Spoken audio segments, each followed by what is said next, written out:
In this video, I'm going to give you some examples of great side hustles for you to be able to go out there and crush it. I'm also going to show you how you can pick the best side hustle to actually be sustainable so that you can do it long term and not just burn out after like 2 weeks.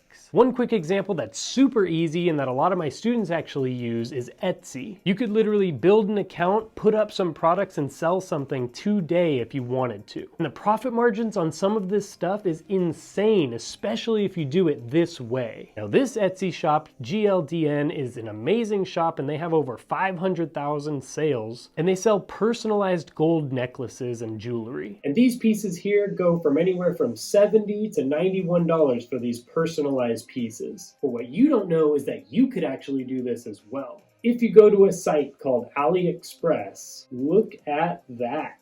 We could get very similar, if not the same products here for $2.95 and then go ahead and sell it for $70. Another cool business that I've seen on Etsy does almost the same thing, where they have a personalized gold necklace and they're selling it for $107 for someone's name.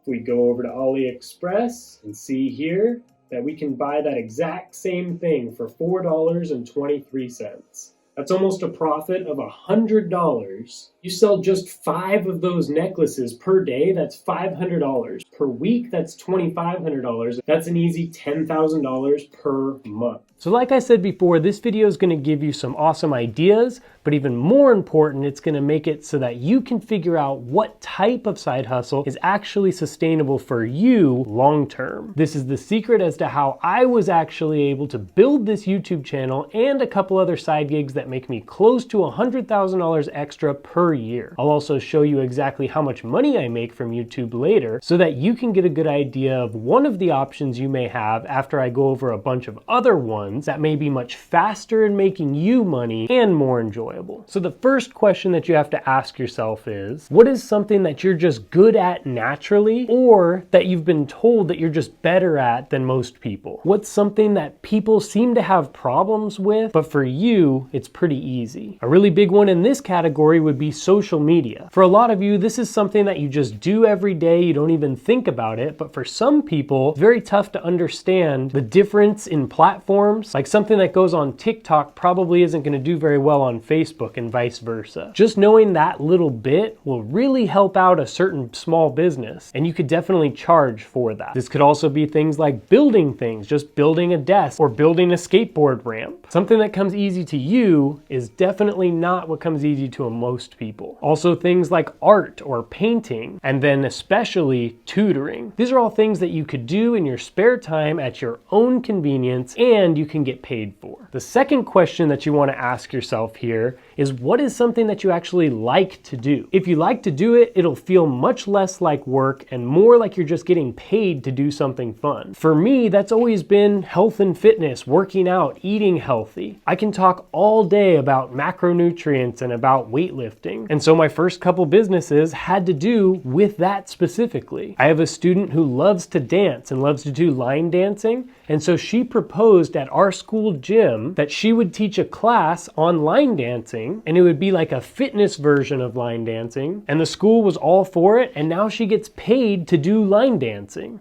The third question you want to ask yourself when you're looking for this side hustle is, what's something that could actually make me money quickly? Or at least the amount of time you put in will be disproportional. How can you hack the system? This would be something like a commission-based job in sales. Probably not something that you're going to absolutely love and it's going to be the best thing ever, but the fact that you'll be able to make a bunch of money in a shorter amount of time means that you'll be working much less, and so you'll have more time to do the fun things afterwards or before, however you want. I have a student who does door-to-door sales where he sells pest control spraying services. He doesn't do the pest control service, he just sells it. He said he works a couple hours, a couple days per week, and has made an average of $10,000 per month at 20 years old. A lot of these services have a high profit margin, and so companies are definitely willing to give you a piece of that to go out there and sell it for them. Another question that you want to ask yourself in this space is, what is something that you know a bunch about, but other people probably don't even know anything about? Like, they don't even know this space exists. You got to leverage this little niche. Most recently, that was NFTs. I had a bunch of students and even my brother who put together a cool project and let it rip and made tens, if not hundreds of thousands of dollars quickly while the hype was high. Right now, I literally have a student who plays this game called Star Citizen. He and a buddy have made a revenue of over $250,000 buying and selling starships within the game. Like, not real spacecrafts, game spacecrafts. They'll buy for a couple $100 and sell within the game for thousands of dollars. And people will pay for this all day so that they have an upgraded spaceship when they go out and fight. It's literally insane to me, who has no idea about gaming, but the thing is, they do, and they're cashing in for it. So the true hack for this whole side hustle idea is to simultaneously think long term, and with this I have two different avenues you'll want to go. Most side hustle stuff is short term minded, and that makes sense, but the side hustles that can change your life financially forever are ones that need a little more time to build. The first one here is to build your personal brand. I cannot stress this one enough. You can do this with any social media platform, but YouTube is really one of the best. Because from what I've seen, it pays the best, and the community here is awesome. Most YouTubers will tell you to build a YouTube channel and that it's the best thing ever, but they rarely tell you the secret, which is that it takes time and patience. Two things you don't have if you don't have any money coming in. A YouTube channel can be a game changer in so many ways. Looking at my analytics, I got monetized about 4 months ago, and here's how much I've made each month just from AdSense. So my first month in September, I made $142. In October,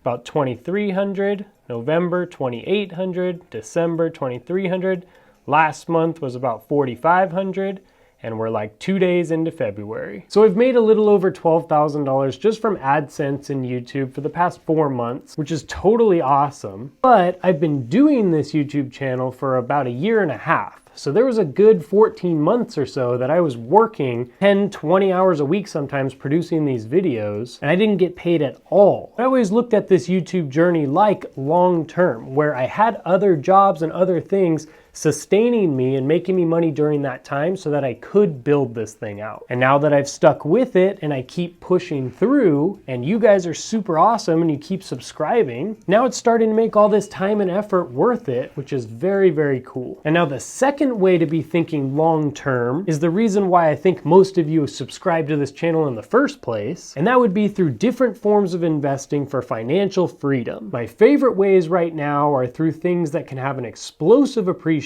in the next couple years, where you can really strike it rich and then use that money to live off of passive income forever. My strategy right now is to put a lot of money into things that could totally skyrocket, and then when they do, switch that money out of that and put it into safer, like dividend ETFs and other value stocks. The two places that I suggest you research heavily right now to take advantage of the down market right now are growth ETFs and then also Bitcoin. Because whether you like Bitcoin or not, right now is definitely the time to at least be researching it. Every 4 years, like clockwork, we see a cycle, and it's fairly easy to understand when the next spike will be. Each 4 years, Bitcoin goes through a halving where it goes up in value massively because it becomes much harder to mine, and thus there's a less supply. Whenever there's less of a supply of an asset and the demand goes up, that makes that asset very valuable. Now, this event should be happening in the middle to end of 2024, so right now, at the beginning of 2023 is the best time to learn about this so that you can take advantage. The absolute best resources on this is this book, Bitcoin Evangelism by Brian DeMint, and I have talked about it on this channel before because it's the best, and I don't get a commission for selling it, but it's just the most complete book on not only Bitcoin, but on our financial system and how money works. Reading Bitcoin Evangelism will be like having learned about electricity in 1890 or the internet in 1989. Those that learned about these technologies before or the masses benefited most greatly from them. The next place to park that money and where I'm investing heavily right now